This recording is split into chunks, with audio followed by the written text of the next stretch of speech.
السلام علیکم ورحمۃ اللہ وبرکاتہ نحمده ونصلی علی رسولہ الکریم اما بعد۔ آج کا سبق سن لیجئے۔ اب سدرۃ المنتہا سے حضرت محمد صلی اللہ علیہ وسلم اوپر کی طرف روانہ ہوئے۔ سارے کے سارے فرشتے دیکھتے رہے۔ حدیث شریف میں آتا ہے کہ بہترین قسم کی سدرۃ المنتہا کے اوپر ایک بہت اچھا پردہ اور پردے میں سے بہت اچھی سبز قسم کی مسند آئی اور موتیوں کی ایک سیڑھی آئی، بہت خوبصورت تھی، بہت نورانی تھی اور بہت ہی خوشبودار تھی۔ اس کے اندر حضور صلی اللہ علیہ وسلم تنہا تشریف فرما ہوئے اور خود روانہ ہوئی وہ سیڑھی۔ کتابوں میں آتا ہے، سیرت کی کتابوں کا تذکرہ کر رہا ہوں، جنت کا معائنہ کیا۔ جب جنت کی طرف پہنچے تو ساری حوروں نے اللہ سے درخواست کی کہ ہم بھی حضور صلی اللہ علیہ وسلم کو دیکھنا چاہتے ہیں اور سلام کرنا چاہتے ہیں۔ اللہ تعالیٰ نے ان حوروں کو اجازت دی۔ ساری حوریں سب نے مل کر حضور صلی اللہ علیہ وسلم کو سلام کیا۔ کتابوں میں لکھا ہے کچھ حوریں سامنے آ گئیں۔ آپ نے پوچھا تو کس کی ہے؟ ایک نے کہا میں بلال کی ہوں۔ دوسرے سے پوچھا تو کس کی ہے؟ یہ کہا میں زید بن حارثہ کی ہوں۔ اور تیسرے سے پوچھا تو کس کی ہے؟ یہ کہا عمر ابن خطاب کی ہوں۔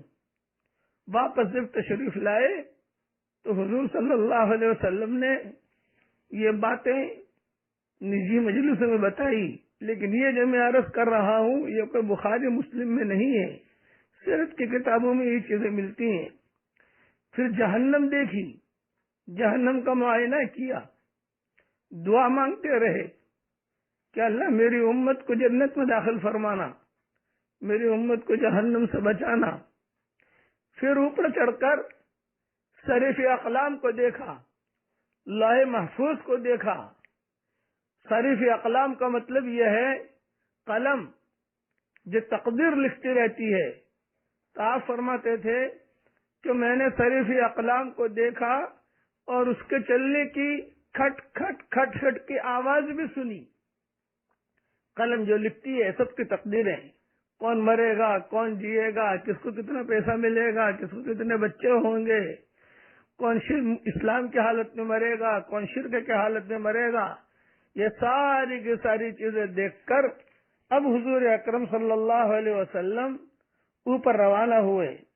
چنانچہ روایتوں میں یہ ہے کہ انس بن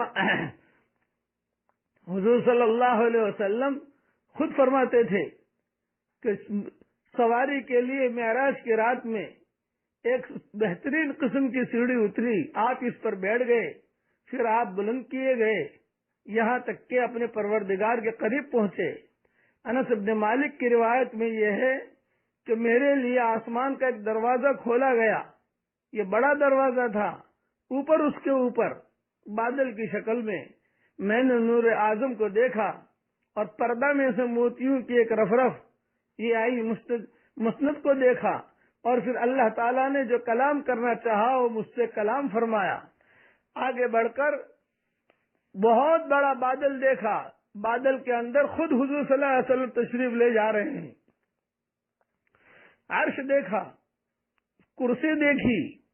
حضور صلی اللہ علیہ وسلم فرماتے تھے کہ مجھے کچھ پتا نہیں میں کس طرف جا رہا ہوں، یہاں تک کہ جب بہت خاص نور دیکھا تو حضور صلی اللہ علیہ وسلم سمجھ گئے کہ یہیں پر اللہ جل جلالہ عمن والہ ہے۔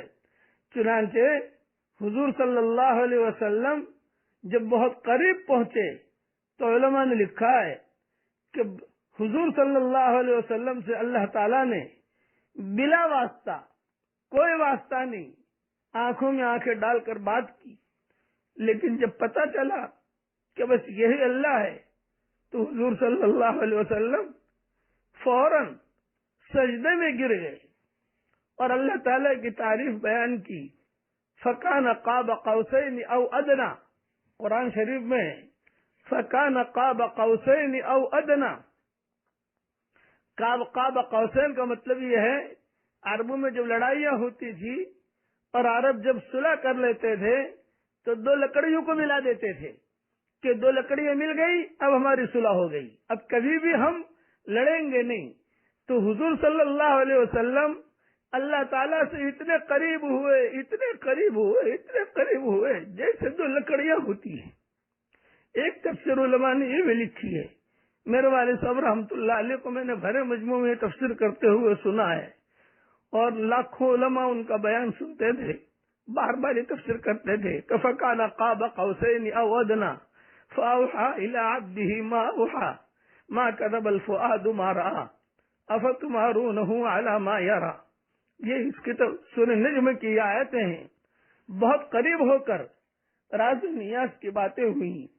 چنانچہ امام طبرانی اور حکیم ترمذی نے انس رضی اللہ تعالیٰ عنہ سے روایت کیا ہے کہ حضور صلی اللہ علیہ وسلم نے یہ ارشاد فرمایا، میں نے نور اعظم یعنی نور الہی کو دیکھا، پھر اللہ تعالیٰ نے میری طرف وحی بھیجی، جو وحی کرنا تھی مجھے بھیجی.